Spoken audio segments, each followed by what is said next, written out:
Olá pessoal, tudo bem? Boa Páscoa a todos, espero que todos estejam curtindo um dia de muita paz, muita tranquilidade, junto com a família. E a gente veio aqui hoje conversar sobre um livro que foi uma leitura muito especial para mim. E eu estava pensando aqui antes de sentar para gravar, obviamente eu não estou gravando isso exatamente no domingo de manhã, eu estou gravando até a noite, que foi quando eu tive a oportunidade de sentar aqui para estar gravando esse vídeo. Hoje é sexta-feira. Eu tô até, gente, eu tô fazendo tanta coisa essa semana que eu tô até perdida. Então, hoje é sexta-feira, né? Passei o dia com a família, eu queria ter gravado mais cedo, mas tive almoço em família para celebrar essa data especial. Pelo menos para minha família, que é cristã, é uma data muito especial. Mas vocês vão estar assistindo esse vídeo no domingo. Então, eu estava aqui pensando, antes de sentar agora para gravar, que foi uma coincidência muito bacana. Que essa leitura que eu fiz, eu tenho certeza que foi uma das leituras mais importantes que eu fiz esse ano. E com certeza também eu posso dizer que vai ser uma das leituras mais importantes que eu fiz na vida. E a gente está falando nada mais, nada menos do que, né? Vou mostrar aqui. Guerra e Paz, de Lev Tolstói, né? Esse grande clássico da literatura. Eu acho que pouquíssimas pessoas que gostam de literatura, que gostam de livros, talvez quase nenhuma, nunca ouviram falar em Guerra e Paz, né? Mas antes da gente começar o nosso bate-papo, aquela lembrança de sempre, não deixe de curtir o vídeo porque ajuda o canal. Se você não é inscrito ainda aqui no Because I Read, se inscreva, vem aqui acompanhar, a gente está sempre trocando uma ideia, falando sobre livros, literatura, resenhas, fazemos leitura conjunta. Vem participar aqui da família Because I Read, você é muito, muito bem-vindo. Comenta, dá sugestões, são todas muito bem-vindas. Eu sempre respondo aos comentários que vocês colocam. Eu gosto muito quando vocês colocam comentários aí e trocando a experiência, falando o que vocês já leram, o que vocês não leram, o que vocês querem ler, dizendo se vocês estão gostando dos vídeos. Isso ajuda muito aqui o canal, não só pelo próprio canal, porque aumenta a disseminação do nosso conteúdo, como para mim também, porque o objetivo do Because I Read é esse, é fazer uma troca de gostos literários, ideias literárias, livros e por aí vai, tá bom? Vou começar aqui falando então, gente, dessa edição que eu tenho. Essa edição maravilhosa, lindíssima, impecável, veio nesse box da Companhia das Letras, né? Vem os dois livros aqui assim, eu já comprei há bastante tempo, em alguma promoção que teve aí, Black Friday, Semana do Consumidor, não sei, e guardei. Mas eu vou falar pra vocês o seguinte, eu sempre tive muito medo de ler esse baita livro. Na verdade, quando eu comecei a ler livros, eu comecei a ler romance, fantasia. Eu não pensava em partir para os clássicos, né? Mas aí, eu acho que eu já comentei aqui com vocês, por que eu comecei a ler clássicos? Porque nesses livros de romance contemporâneos, que o pessoal chama de literatura de entretenimento, meus romances de época, meus livros de fantasia, sempre alguém comentava de algum clássico ou de outro, e um que sempre surgia neles era o Guerra e Paz. E aí, quando eu comecei meu projeto de ler clássicos, eu sabia que Guerra e Paz ia entrar em algum momento aí. Só que eu tinha muito medo, gente, porque olha só, é muito livro, né? É muito livro. E o assunto abordado aqui, né? É um assunto muito intenso, muito denso, né? Eu tinha medinho de começar essa leitura, mas esse ano eu me propus, ele tá entre os 8 livros que eu escolhi aí como leitura de base desse ano aí pra mim, ele era um deles e resolvi encarar. Fiz meu cronogramazinho, foi uma leitura que eu fiz em 2 meses, programei, segui certinho ali a leitura. Eu já percebi que eu fico muito mais comprometida quando é uma leitura mais extensa, porque eu sei que se eu deixar acumular, né, no cronograma os dias de leitura, eu não vou conseguir me recuperar. Então, mesmo o dia que eu trabalhei até tarde, deitei tarde, eu não deixei de cumprir minhas metas. Eu estou muito orgulhosa de mim por causa disso, porque finalizei exatamente no dia que era para finalizar e com vontade, com gosto, não foi nada forçado. A leitura foi muito gostosa. Teve dias que eu li 2 capítulos, 2 dias seguidos, né, do cronograma, e no outro dia eu me dei folga, não li. Mas olha, que leitura, viu? Que leitura. Então, do Tolstói, além do Guerra e Paz, eu li o Ana Karenina, né? E eu tenho outros livros dele aqui em casa, tenho os contos dele reunidos, tem outro Ressurreição, tem outros livros aí que eu vou estar lendo depois, mas esses 2 livros de base eu já queria ter, que era o Ana Karenina, que eu li, não sei se foi ano passado ou ano retrasado, e o Guerra e Paz, né? Então, eu sei que a maioria de vocês já ouviu falar sobre o Tolstói, mas eu nunca falei dele aqui no nosso canal, então vamos conversar um pouquinho só sobre Tolstói, né? Lev Tolstói, ele nasceu em 1800, vamos colar aqui, 1828, faleceu em 1910, com 82 anos, e eu vou passar aqui rapidinho por uma curiosidade. Ele fugiu de casa no final da vida dele, parece que ele tinha brigado com a mulher, discordou de assuntos de herança e fugiu de casa, e parece que ele morreu meio que na rua mesmo, sabe? Largado aí num canto. Mas isso aí depois, se vocês quiserem, vocês pesquisam mais, sabe? Eu não me ative muito a esses detalhes não, mas achei uma curiosidade, né? Triste, né? Interessante também, né? Outra coisa interessante que eu não sabia sobre Tolstói é que ele nunca ganhou, mas ele recebeu várias indicações ao Nobel de Literatura durante 5 anos seguidos, em 1902, 1903, 1904, 1905, 1906. Ele foi indicado ao Nobel de Literatura, mas nunca ganhou. E ele também foi indicado por 3 vezes ao Nobel da Paz, gente. Eu não sabia disso. Em 1902, não é isso? Não, 1901, 1902 e 1909 ele foi indicado ao Nobel da Paz, um ano antes dele falecer. Mas também acho que não ganhou, não. Com certeza não ganhou, senão ele teria falado aí nas biografias que eu li dele. Bom, Tolstói, ele veio de família aristocrática, o pai dele era conde, né? Então, por consequência, ele também seria um conde. Família de boa posição, com propriedades rurais, criado bem ao estilo russo mesmo, da aristocracia russa. E ele foi bem educado e tudo, e seguiu por carreira mesmo essa carreira da literatura, né? Ele foi novelista, contista, ensaísta, né? O primeiro grande sucesso dele foi uma semi-biografia, né? Que é aquele Infância, Adolescência e Juventude. Foi o primeiro trabalho dele que apareceu assim, que fez sucesso, vamos dizer assim, né? Que tirou ele do anonimato. Mas o Tolstói, depois de estudar, ele foi pro exército, ele foi oficial da artilharia, ele participou da Guerra da Crimeia, então uma pessoa que tem experiência para escrever sobre esse... Vou ficar só com um livro na mão, tá, gente? Porque esse livro é muito pesado. Um só já é pesado, imagina 2. Ele teve experiência para escrever sobre guerra, né? Porque ele esteve lá, ele participou de batalhas. Depois disso, se eu não me engano, quando ele voltou da guerra, ele foi passear aí pela Europa, deu 2 voltas aí grandes por toda a Europa. Nesse meio tempo aí ele fez amizade com nada mais, nada menos que Victor Hugo, virou um amigo pessoal dele.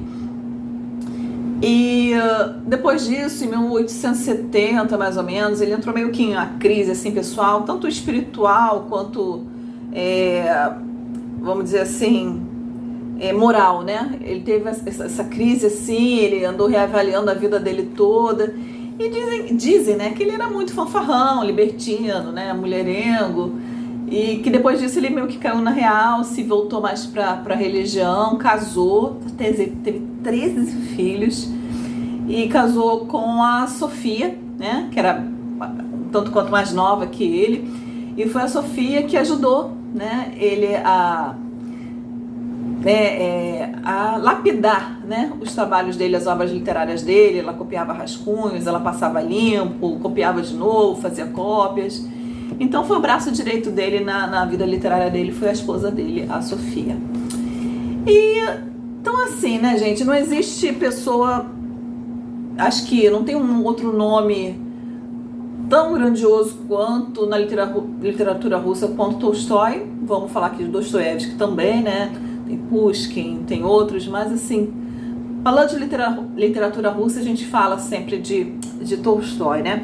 Entre as obras dele, além da Ana Karenina, que eu já falei aqui, que eu gostei, tá? Não tem resenha de vídeo aqui, mas tem resenha no Instagram, no nosso perfil do Instagram, que tá o link aqui embaixo. Eu vou deixar o link dessa resenha da Ana Karenina para vocês assistirem não, para vocês lerem se vocês quiserem. Gostei bastante, foi meu primeiro contato com o Tolstói, mas não amei, não virou paixão. Mas ali eu já senti que era um autor de peso, né? De muito peso. E por falar em autor de peso, lembrando mais uma vez, gente, que eu sou leiga, eu não tenho nenhuma especialização em literatura. Então, o que eu tô falando tudo aqui vai de encontro ao que eu penso, né? Ao que eu senti, ao que eu analisei, ao que eu entendi dessa leitura. E também a buscas bibliográficas que eu fiz aqui sobre Tolstói, sobre Guerra e Paz, né? O material de apoio que eu busquei. Então, assim, mas é uma análise de um leigo. Então, vocês vão me perdoar aqui. Se vocês não concordarem com alguma coisa, vocês estão no direito de vocês podem até comentar. Olha, eu penso diferente, tudo. Mas, dizendo aqui, cada leitor, né, tem uma experiência com a leitura diferente, né? Então, essa experiência aqui que eu vou estar conversando um pouquinho com vocês agora. Então, assim, além de Ana Karenina, ele que fez muito sucesso A Morte de Ivan Illich, né? Eu ainda não li, mas quero ler em breve. E um outro também que eu não li, que é o Hadi Murad também, né? Que diz que é muito bom. Mas ele tem uma vasta obra, felizmente ele tem uma vasta obra de contos, de ensaios. E na graça de Deus eu pretendo passar por toda essa obra aí. Então é isso. Para finalizar aqui a nossa introdução aqui ao Guerra e Paz, eu quero ler, e para isso eu vou mostrar para vocês os textos de apoio que eu usei para fazer a nossa resenha aqui. Eu vou deixar linkado aí para vocês, eu sempre deixo aqui embaixo, para quem não sabe, os links na Amazon dos livros que eu mostro aqui. Se vocês forem adquirir, eu vou pedir gentilmente que vocês utilizem os nossos links, porque ajuda muito o canal.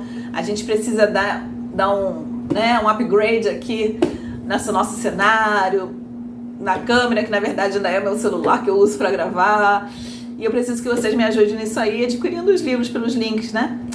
Então é isso, pessoal. Esse aqui eu vou deixar linkado para vocês. Eu adorei em tudo essa edição, tanto na qualidade da edição, quanto... Olha, gente, coisa mais linda. Na estética, maravilhosa. Páginas amareladas. A diagramação, ótima. Tradução direto do russo, maravilhosa. Material de apoio, tanto a introdução, aqui ele traz a introdução. Tradução, revista, apresentação e notas de Rubens Figueiredo. Pós-fácios do Liev Tolstói e Isaiah Berlin. Não dá para ser melhor do que isso, né, gente? Maravilhoso. Eu vou deixar o link desse aí, mas eu vou deixar o link de 2 outros também. Também tem um box, acho que é da Nova Fronteira, e uma outra edição capa dura que eu encontrei. Eu vou deixar linkado aí embaixo para vocês darem uma olhadinha. E o que eu usei de material de apoio? Esse aqui, do Irineu Franco Perpétuo, Como Ler os Russos, né? Foi a primeira vez que eu consultei esse material e gostei bastante. Usei também esse aqui, que vocês que assistem os vídeos do Because I Read já estão familiarizados com ele, né? O livro da literatura, né? E também usei pela primeira vez um outro livro que eu ainda não tive a oportunidade de ler por completo, mas eu fui procurar ver se falava alguma coisa sobre Guerra e Paz e achei, que é o História Concisa da Rússia, de Paul... Vamos pegar o óculos, né? Buskovitch, tá? Então, esse é o material de apoio que eu utilizei aqui para enriquecer aqui a nossa resenha. Então, eu queria ler para vocês, para fechar essa parte aqui da nossa introdução, aqui. Sim, eu tô aqui esticando o olho para enxergar uma coisa que eu botei a lápis. Guerra e Paz, né? Uma coisa importante de falar. Foi publicado em 1867. Foi publicado naquela forma que a maioria das obras eram publicadas naquela época, em folhetim, né? Ia saindo capítulos periodicamente, né? As pessoas iam lendo. Por isso também é uma obra tão extensa, porque, né? Para o autor ganhar din-din, ele tinha que esticar a história. mas essa história ela não tem nada em excesso. Acho que tudo aqui está na medida certa, não tem nada, nenhuma informação sobrando nela para dizer assim, ai, isso aqui não precisava, só a encheção de linguiça. Eu não achei nada de encheção de linguiça. Tudo aqui foi extremamente oportuno, importante dentro da história, mesmo quando se parece um detalhe, mas tudo fez sentido aqui dentro, tá? Então eu queria ler aqui para vocês, página 61. O que o Irineu fala aqui, né? Sucesso planetário parece uma expressão adequada para descrever guerra e paz. O cartapácio quintessencial, e aí eu Patricinha, fui lá consultar o que era cartapácio, né? Cartapácio é calhamaço, né?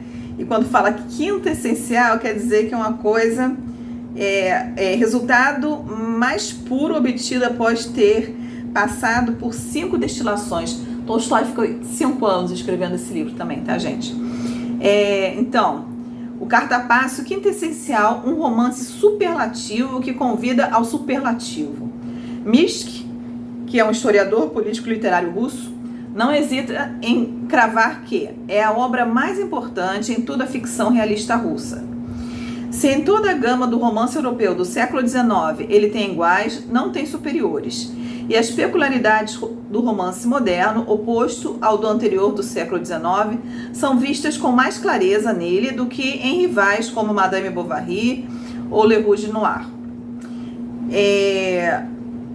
Uma outra informação que ele dá aqui, né? Pacifista com experiência militar, Tolstói relatou a campanha de 1812 com uma veracidade, em certo sentido, superior à factual. Para Klodsky, é muito difícil escrever sobre a guerra. De tudo que li como descrição verossímil, só consigo me lembrar de Waterloo em Stendhal e das cenas de batalha em Tolstói. Lembrem disso, que eu vou comentar sobre isso aqui, sobre essas cenas de batalha, né? Então, gente, é uma obra grandiosa demais, né? Grandiosa é a principal palavra para descrever guerra e paz, né? O que ela traz no enredo? Aqui ela traz no enredo, a gente vai acompanhar um período de 1805 a 1820, mais ou menos, né? Então, a gente vai acompanhar 5 famílias russas, né, da aristocracia, os Bolkonsky, os Bezukov, os Rostov, os Kuragan e os Drubetskoy. São 5 famílias da aristocracia russa e a gente vai acompanhar a invasão napoleônica à Rússia, né, e todo o desenrolar dessa invasão durante esse tempo, né? Eu queria ler para vocês aqui também. Cadê aqui? No próprio livro aqui, né? Como é que ele começou, né, a escrever essa história. Ele fala assim, olha, apresentação do Rubens Figueiredo, tá? Tolstói escreveu Guerra e Paz entre 1863 e 1869, verdade, 6 anos, né? Em sua propriedade rural. Havia se casado no ano anterior e tinha 35 anos quando começou a redigir o livro. Seu plano inicial era um romance sobre os chamados decembristas, grupo de oficiais e nobres revolucionários influenciados pelo iluminismo francês, que em dezembro de 1825 desencadearam um movimento contra o czar Nicolau I. Como de hábito, Tolstói pesquisou a fundo o assunto, não só em textos como por meio de testemunhos orais colhidos pessoalmente. Concluiu que para tratar dos decembristas era preciso recuar no tempo e remontar ao ano de 1812. Quando a invasão napoleônica foi rechaçada do solo russo. Todavia, num desdobramento bem expressivo do seu ânimo questionador, Tolstói convenceu-se de que era necessário ainda retroceder até 1805, ano em que as tropas napoleônicas derrotaram de forma arrasadora as forças austro-russas na Batalha de Austerlitz. Durante os primeiros anos de trabalho, o título do livro foi 1805. À medida que o romance incorporava novos temas e ampliava sua abrangência histórica, o título passou a desagradar ao autor. Em sua busca de outro título, Tolstói topou com a solução na obra do sociólogo anarquista francês Proudhon, intitulada La Guerre et la Paix, e adotou-a de imediato. Foi esse o título da primeira edição em livro, em 1867, que trouxe a público as partes iniciais do romance ainda em andamento. Então aqui só para vocês entenderem da onde Tolstói tirou a ideia de Guerra e Paz, né? Então é isso, a gente vai acompanhar essas 5 famílias aristocráticas russas e a gente vai acompanhar a batalha em si. Então a gente vai acompanhar isso como um todo e a gente vai acompanhar isso em foco, em cenas, em sentimentos, né? O que a gente mais percebe aqui, e eu acho que é o porquê a gente fala que esse é um romance grandioso, né? É porque ele dá essa noção, porque ele vai tratar tanto do povo que não estava na guerra, tanto das famílias ricas, né? Mas também você vai acompanhar né, as famílias das pessoas mais simples, dos camponeses, né? Dos mujiques, né? Como eles chamavam. E você vai acompanhar a guerra, então é tudo muito grandioso, assim, no sentido de o dia a dia, o desenvolvimento dos acontecimentos, aquilo tudo quando você vai juntando, vai dando uma ideia da nação russa, né, como um todo. Você vai pegando como se você estivesse montando a personalidade não de uma pessoa, mas de um povo.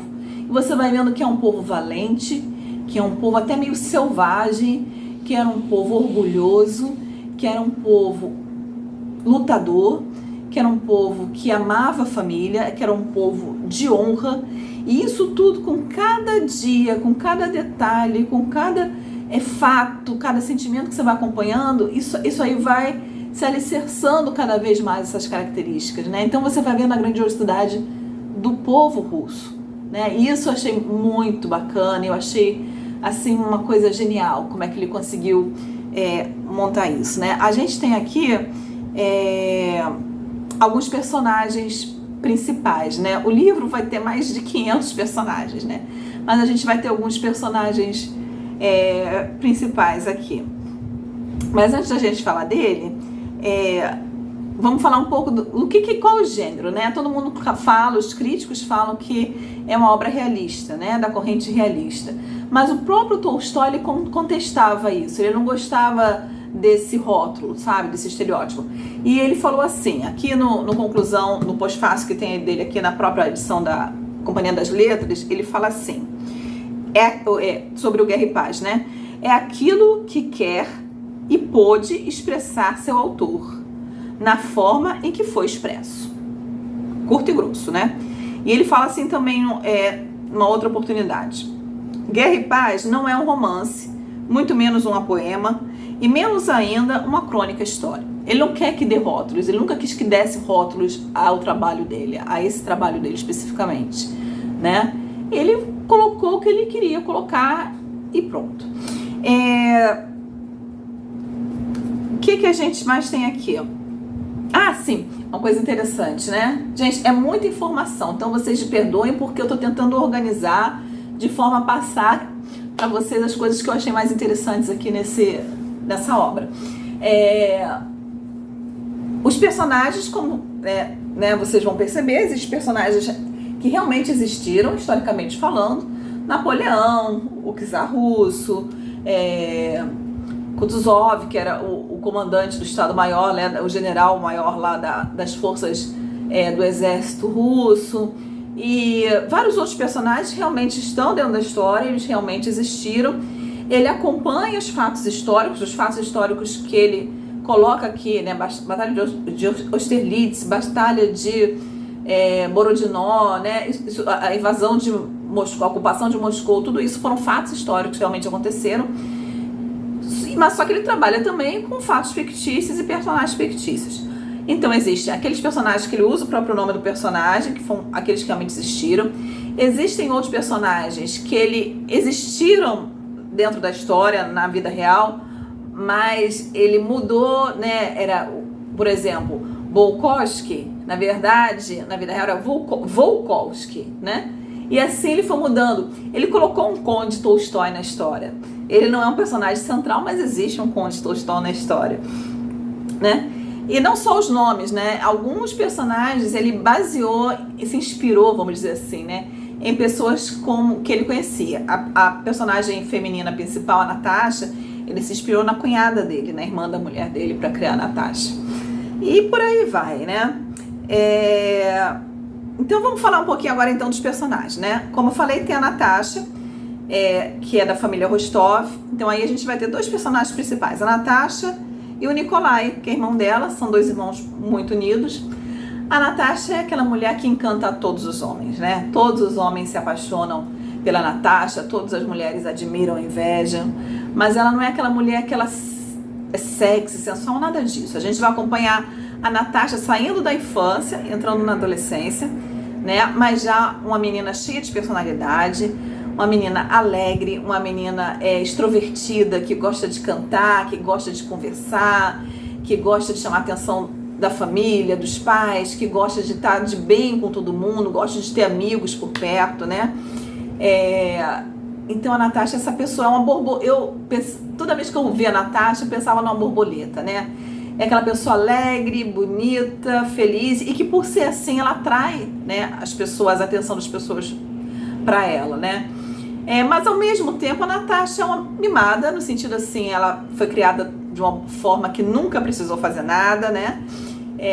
Ela é imatura, né? Ela não teve muito espaço para amadurecer, porque tudo sempre foi entregue de mão beijada para ela, né? E isso faz dela um pouco egoísta, né? Mas ela, assim, ela nunca se oferecia, assim, ela não fazia as coisas que precisavam ser feitas, ela não tinha esse compromisso com ajudar os outros e tudo, mas na hora que ela focava em alguém, que ela resolvia ajudar alguém, ela morria para aquela pessoa se fosse necessário, sabe? Na hora que ela resolvia fazer alguma coisa, ela fazia da melhor forma que qualquer outro pudesse fazer.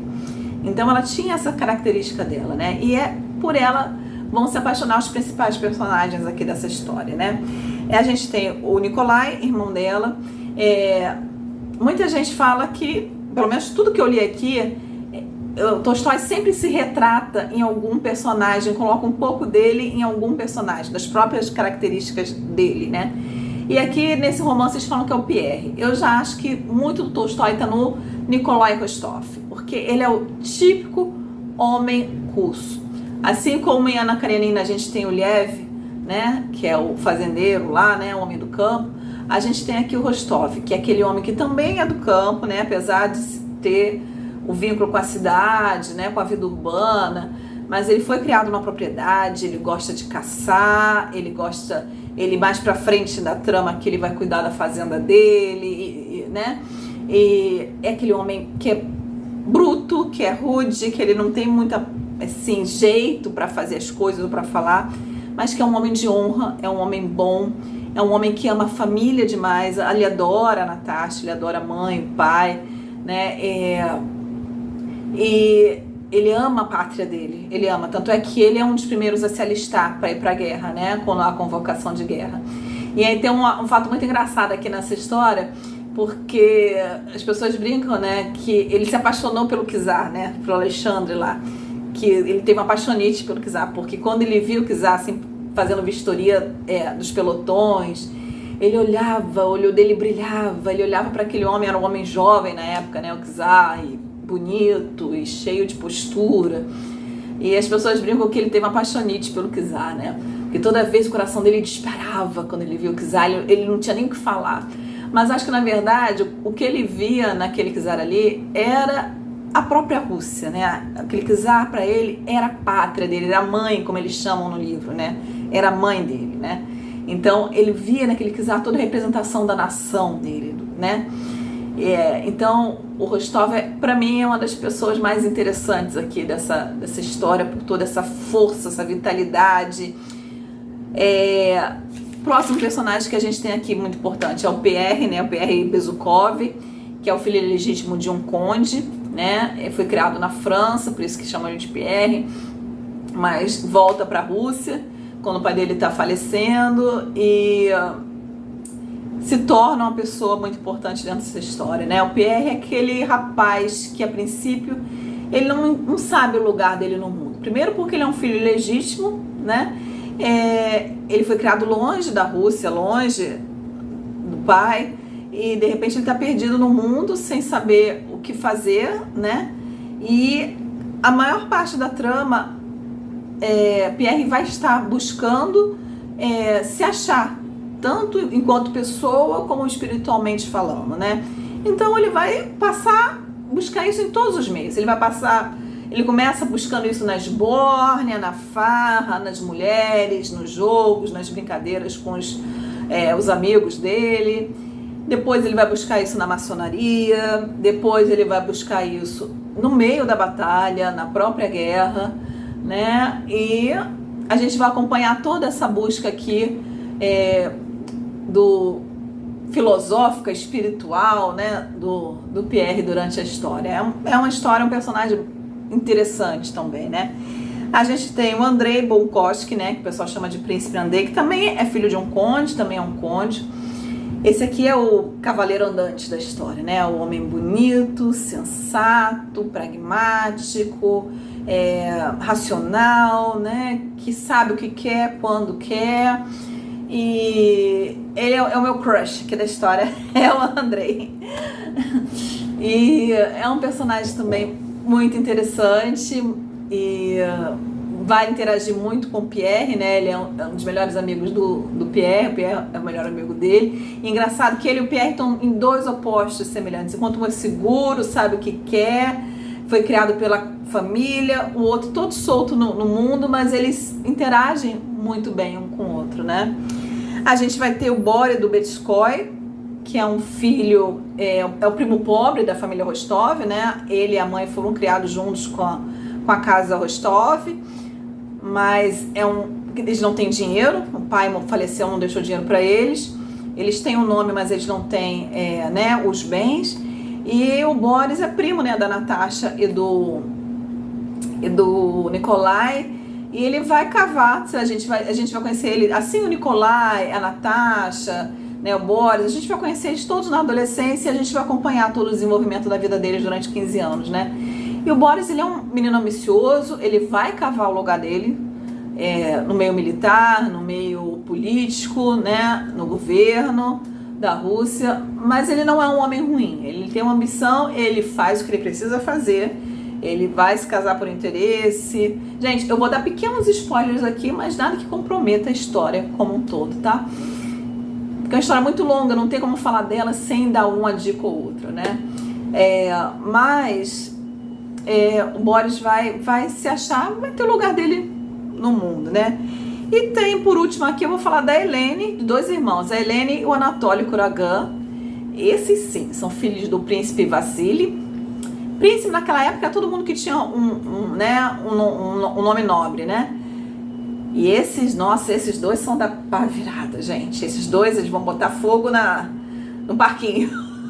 Vamos falar assim, né? Esses dois, eles não têm nenhum compromisso com moral, eles não têm nenhum compromisso com o bem-estar dos outros. Eles são manipuladores, eles estão preocupados em se divertir, eles estão preocupados com o dia de hoje, eles não se preocupam com o que eles têm que fazer, né, para vencer no mundo. E aqui no livro, não exatamente. Existe uma leve dica disso, assim, muito sutil, para o leitor mais atento, no determinado trecho. Mas na série que fizeram do Guerra e Paz, eles colocam mais explicitamente que talvez eles dão a entender que até um incesto rolou aqui entre esses dois, né? Não sei. Então, esses são os personagens, assim, dos protagonistas, os protagonistas principais da história, vamos dizer assim, né? Então, vamos voltar aqui a falar. Aqui no Como Ler os Russos, o Irineu fala, uma coisa muito interessante, fala assim, os eventos não se encadeiam em um tema central, mas se abre em leque. E eu gostei muito disso, porque eu estava querendo poder passar para vocês como é que eu tinha visto essa narrativa, e é exatamente isso. Os eventos, eles não caminham num tema central, eles se abrem em leque, porque o Tolstói, ele vai assim como se abrir todas as cartas assim dos personagens na mesa e vai falando de cada um deles, mas eles formam um todo, sabe? É muito interessante, assim, a trama, ela como se fosse assim uma colcha de retalhos, os capítulos, os episódios, os tomos. Assim, ele vai falar aqui um pouco da guerra, ele vai falar aqui um pouco na batalha, ele vai falar da batalha no sentido aqui dessa situação que está acontecendo na França, no sentido dessa situação que está acontecendo no exército russo. Aí ele volta para falar da corte, de um baile que está tendo, das intrigas que estão havendo, dos interesses que estão rolando. Aí ele volta para a guerra, aí de repente ele sai totalmente daquele eixo de protagonistas dele e vai falar de um oficial e de um soldado que aconteceu uma situação ali. Aí você fala assim, mas por que ele está falando disso aqui?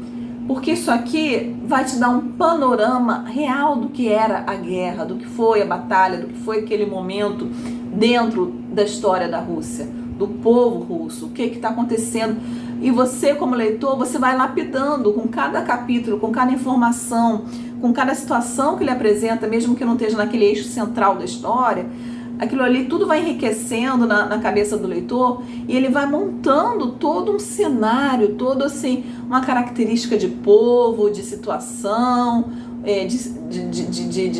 de momentos históricos, né? Vai dando todo o clima daqueles acontecimentos, né? Então, isso tudo, esse leque que ele monta, né? Essa colcha de retalhos que você vai amarrando, vai formando um todo muito bonito. Né? Espero que você esteja entendendo o que eu estou querendo dizer, né? Deixa eu ler aqui um trechinho para vocês desse aqui, História Concisa da Rússia. Ele vai falar aqui assim, olha. O épico colossal de Tolstói é dedicado às guerras da Rússia com Napoleão e sobretudo à invasão francesa de 1812. Embora certamente patriótico no sentido geral, Tolstói não era nacionalista. Ele odiava Napoleão, não os franceses, e sua visão da Rússia estava longe de ser rósea. Ele retratou o czar, a corte e o governo como ineptos e distantes das realidades da vida e da guerra. Os numerosos alemães no serviço público russo receberam um tratamento desdenhoso e somente seu herói Kutuzov destaca-se da multidão de comandantes frios e formalistas. Embora o livro termine com longas reflexões sobre o significado da história, Tolstói ficava particularmente enfurecido com a ideia de que grandes homens determinam o curso da história. O livro não é verdadeiramente sobre os acontecimentos de 1812, mas sobre o homem e seu destino, como Tolstói o via. Para Tolstói, os verdadeiros problemas da vida não eram políticos, mas morais. Pierre Bezukhov e sua peregrinação espiritual, em especial, encarnam o desejo de agir de forma moral e de encontrar o significado que pode estar escondido por trás da correria do cotidiano e da aceitação irrefletida de valores e instituições herdadas. O príncipe Andrei Bolkonsky é seu contrário, o analista racional da guerra, dos acontecimentos e de seres humanos. Né? Então é isso que eu acabei de falar para você, né?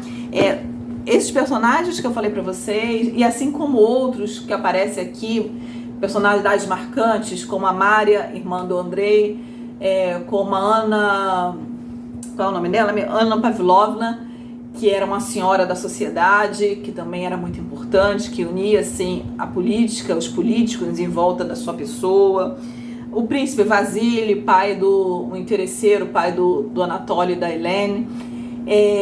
Ele vai mostrar o lado bom e ruim de todos. Ele não vai assim, definir, né, se é bom ou se é ruim, mas a gente vai ver ele mostrando as fraquezas das personagens, mesmo os personagens que a gente gosta, que a gente vai torcer por eles. Você vai ver os defeitos, as fraquezas. Você vai ver os defeitos e as fraquezas do governo russo, como é que eles trabalhavam por interesse. Isso tudo, gente, no olhar sempre do Tolstói, porque esse aqui é um narrador em terceira pessoa, mas um narrador que primeiro ele é um narrador filósofo. Ele vai intercalar toda essa história com momentos de opinião própria dele. Ele vai filosofar aqui no meio desses capítulos. E no final do livro ele faz o epílogo em duas partes. A primeira parte ele dá a conclusão da história dos personagens. Na segunda é todo um tratado que o Tolstói faz sobre o que leva uma população à guerra, o que induz a massa a participar da guerra, como os povos são conduzidos, o que faz um grande homem, né? O que constitui, o que faz um grande homem ser um grande homem, né? E aí ele usa muito o exemplo do Napoleão, né? Quais as causas e as consequências da guerra. Então, parte final do livro vai ser ele filosofando, e durante o livro ele também vai ter alguns trechos que ele vai dar a opinião dele, e é de forma muito interessante. Não é prolixo, é uma coisa que você vai refletir, vai pensar, né? Então, ele vai ter esse lado que ele vai mostrar bem as fraquezas, ele vai mostrar a batalha, né? Para quem cria na mente, né? Que batalha é uma coisa toda certinha, né? Principalmente naquela época, né? Esse atacou esse venceu. Não, batalha é confusão, batalha é caos, batalha... Tem hora que você não sabe para onde você está correndo, mas você está correndo. E ele vai deixar isso aqui tudo muito claro, que batalha não tem herói. Tem pessoas que vão lá e fazem o que tem que fazer, e às vezes são covardes, mas acabam saindo daquela história como heróis porque estavam ali no meio daquela confusão, né? E muita gente se aproveita disso. E foi muito interessante ver isso aí, né? E o ápice da história é essa batalha de Borodinó, que foi a última batalha que os russos travaram com o exército francês, uma batalha enorme. Os russos estavam em minoria, mas mesmo assim eles estavam porque eles estavam assim já, Borodinó já era pertinho de Moscou, e os russos não queriam de jeito nenhum que Napoleão entrasse em Moscou. Então aquela batalha, apesar dos russos terem recuado no final, mas eles venceram em números, porque eles fizeram uma matança naquele dia. Morreram mais de 25 mil pessoas naquele dia, né, nessa batalha de Borodinó, que foi em 1812. E eles venceram na força do grito, no urra deles lá, sabe? Urra! Toda hora tem isso aqui, os exércitos dando urra, né? Então, assim, é uma coisa muito interessante de ver. Deixa eu ler aqui para vocês, na página 959, para vocês terem uma ideiazinha do que é essa batalha, né? Vou ler dois trechinhos aqui, pequenininhos aqui da batalha, né? Primeiro falando do Pierre no meio dessa batalha de Borodinó, né? A visão dele. Os estrondos disparos dos canhões e dos fuzis ficaram mais fortes em todo o campo, sobretudo à esquerda, lá onde estavam as trincheiras de Bagration. Bagration era o general. Mas do lugar onde estava Pierre, por trás da fumaça dos tiros, era quase impossível enxergar qualquer coisa. Além disso, a observação do círculo de soldados que estavam na bateria, isolados de todos os demais, e que pareciam pertencer a uma só família, absorvia toda a atenção de Pierre. Sua primeira emoção, de perplexidade e alegria, produzida pela imagem e pelos sons do campo de batalha, haviam se transformado num sentimento diferente agora, em especial após a visão daquele soldado caído sozinho no prado. Sentado na beira do fosso, Pierre observava os rostos à sua volta. Às 10 horas, a bateria já havia perdido uns 20 homens. 2 canhões tinham sido destruídos, cada vez mais frequentes eram as granadas que caíam sobre a bateria e as balas de canhão que passavam voando, assoviando e roncando pelo alto. Mas os soldados ali na bateria pareciam nem perceber aquilo. De todos os lados se ouviam vozes alegres e piadas. Ah, lá vem um bolinho recheado, gritava um soldado para uma granada que se aproximava voando com assovio. Não veio para cá, caiu na infantaria, acrescentava outro com uma risada, ao notar que a granada havia passado por cima e caído nas fileiras de apoio. É conhecida a sua? Disse outro soldado, brincando com um mujique que se abaixara para uma bala de canhão que passou por cima dele. Alguns soldados se debruçaram na beira do fosso para espiar o que se passava na frente deles. Afrouxaram a corrente, olhe lá, foram para trás, disseram apontando por cima do fosso. Cuidem da sua missão, gritou com eles um velho sargento. Se forem para trás, quer dizer que tem mais o que fazer atrás. E o sargento puxou um dos soldados pelo ombro e lhe deu um empurrão com o joelho. Ouviu-se uma risada. Para o 5º canhão, rolar mais para cima, gritava de um lado. De uma vez só, todos juntos, feitos os barqueiros que puxam o barco pela corda. Soaram os gritos alegres dos soldados que mudavam o canhão de lugar. Eia, quase tirou o chapéu do nosso fidalgo. O gozador de cara vermelha brincou com Pierre, pondo os dentes à mostra. "Ê, sua desajeitada", acrescentou em tom de censura para a bala de canhão que atingiu uma roda de carroça e o pé de um homem. Gente, olha só, né, como é que Tolstói, que participou de batalhas, né, no exército russo, como é que ele está descrevendo, né, a dinâmica de uma batalha, né? E aqui eu vou ler um pedacinho do que acontecia lá do lado da França. Os marechais e os generais que se encontravam a uma distância menor do campo de batalha, mas que, a exemplo de Napoleão, não participavam da batalha propriamente dita e só de vez em quando se deixavam ficar ao alcance de uma bala, sem nada perguntar a Napoleão, tomavam suas decisões e davam suas ordens sobre de onde e para onde atirar, para onde a cavalaria devia galopar e para onde os infantes deveriam marchar. Mas também as suas ordens, a exemplo das ordens de Napoleão, só eram cumpridas num grau ínfimo e muito raramente. Na maioria das vezes, ocorria o contrário do que tinha sido ordenado. Os soldados que recebiam ordens de ir para a frente eram alvo do fogo da metralha e fugiam. Os soldados que recebiam ordens de ficar estacionados, de repente, ao ver surgir diante de si tropas russas que ninguém esperava, às vezes fugiam, outras vezes se precipitavam para a frente, e a cavalaria, sem receber ordens, se lançava no encalço de russos em fuga. Assim, 2 regimentos de cavalaria galoparam para o outro lado da ravina de Semionovskoye e, mal chegaram ao topo da encosta, deram meia volta e galoparam para trás a toda velocidade. Assim também se movimentavam os soldados da infantaria, às vezes correndo para um local totalmente distinto daquele para onde tinham ordens de ir. Todas as ordens sobre onde e quando deslocar os canhões, quando os soldados da infantaria deviam atirar, quando os cavalarianos deveriam atropelar os infantes russos, todas essas ordens eram dadas pelos comandantes que estavam mais perto da batalha, nas fileiras, sem nada perguntar a Ney, a Davout e a Murat, que eram os generais. Muito menos a Napoleão. Eles não temiam nenhuma punição por não cumprir as ordens ou por darem ordens que não autorizadas, porque numa batalha está em jogo aquilo que é mais precioso para um homem, a própria vida. E às vezes parece que a salvação repousa numa corrida para trás, outras vezes numa corrida para frente, e as pessoas que estão no calor da batalha agem conforme o estado de ânimo e que se encontram no momento. Então, gente, você vê que era um caos a batalha, né? E tem horas aqui que você vai rir durante a batalha, porque eles começam a correr para frente, de repente eles veem os franceses vindo, eles começam a correr que nem loucos para trás. Tem momentos aqui que eles vão ser obrigados a andar por um lago gelado, esse lago vai derreter pelo peso e vão se afogar, vão morrer congelados ali no lago. Tem momentos muito tristes, um momento que Rostov vai visitar um amigo no hospital e ele descreve o que ele está vendo naquele hospital. Tem momentos que me veio lágrimas aos olhos, né? E todo o drama da família acompanhando, né, à distância, sem saber se seus filhos, seus maridos, né, seus pais estavam vivos ou mortos. E aí não tem diferença entre aristocrata e mujique, camponês, né? E depois de um determinado ponto da história, né, não é só os militares que estão lutando, né? Existem as milícias de cossacos, de hussardos, né, dos camponeses mesmos que vão ajudar nessa guerra.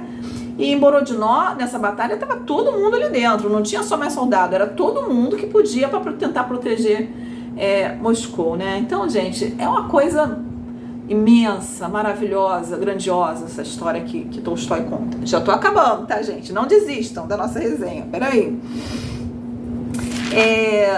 Vamos finalizar aqui, né? Deixa eu ver.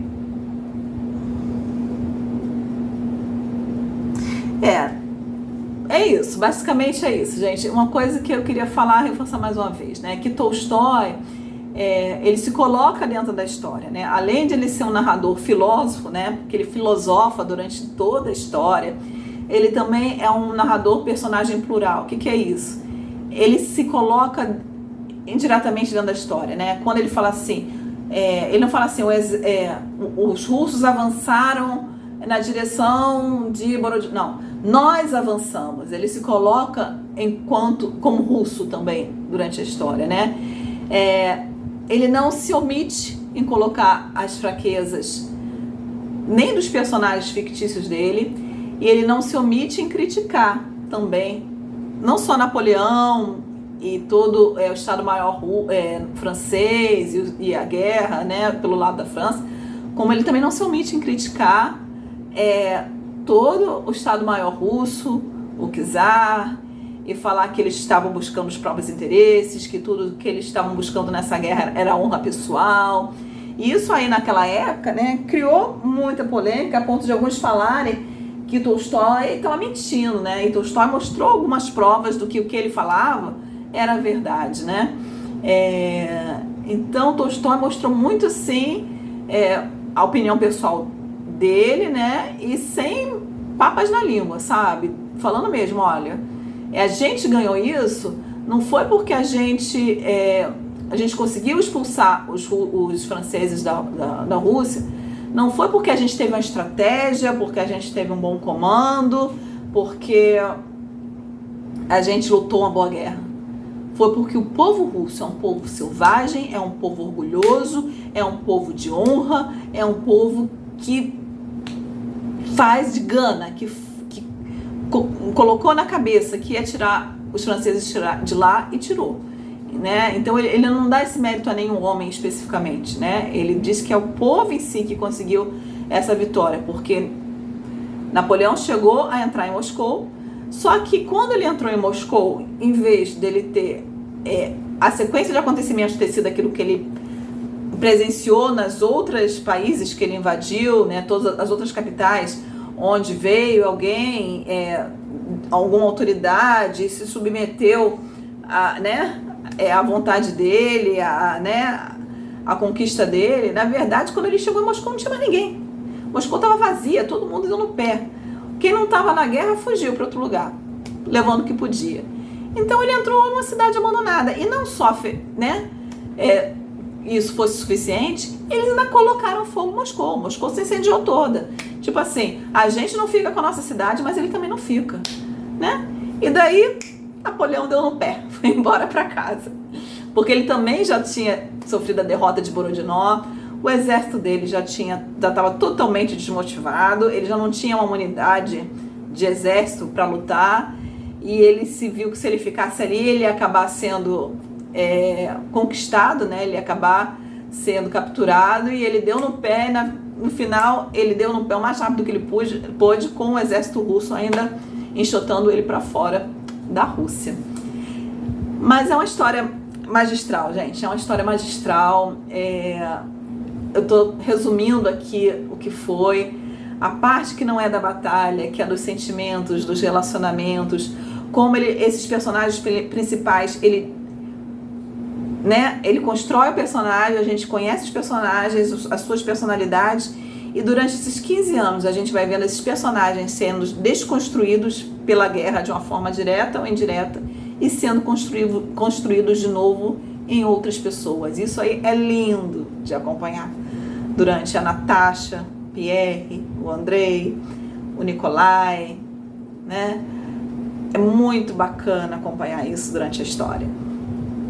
Então, ele é grandioso, é uma trama grandiosa, não só no sentido histórico, de nação, como no sentido de cada personagem em si ter a sua história refeita, né? Durante e por causa da guerra.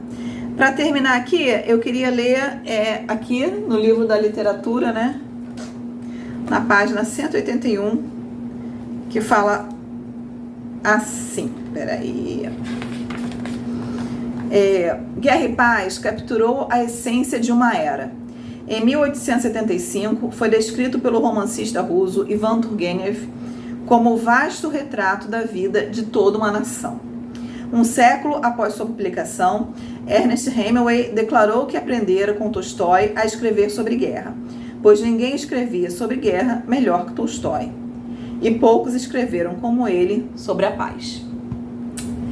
É isso, pessoal. Não posso indicar mais um livro do que eu estou indicando para vocês, o Guerra e Paz. Para finalizar, a gente tem vários filmes, né? Foram produzidos em cima de Guerra e Paz. Um que eu fiquei interessada em ver foi com a Audrey Hepburn, 1956, eu quero ver se eu ainda vejo esse filme. Acabei assinando o Look, né, que é um canal de streaming, porque ele tem uma série que foi produzida em 2016, né, sobre guerra e paz. Agora, na minha próxima folga, eu tô trabalhando, mas na minha próxima folga eu quero sentar com calma e maratonar essa série aí de 2016. E é isso, pessoal. É isso. Super indico o livro para vocês. Eu vou acabar aqui agora o nosso bate-papo. Eu vou encerrar. Quem quiser ficar, já tiver lido o livro, eu quero trocar só uma ideia com vocês sobre algumas coisas que vão ser spoilers. Para quem não quer ouvir os spoilers, gente, muito bom conversar com vocês. Até a próxima. Não deixe de deixar o seu curtir, de se inscrever no canal, tá bom? Boa Páscoa a todos.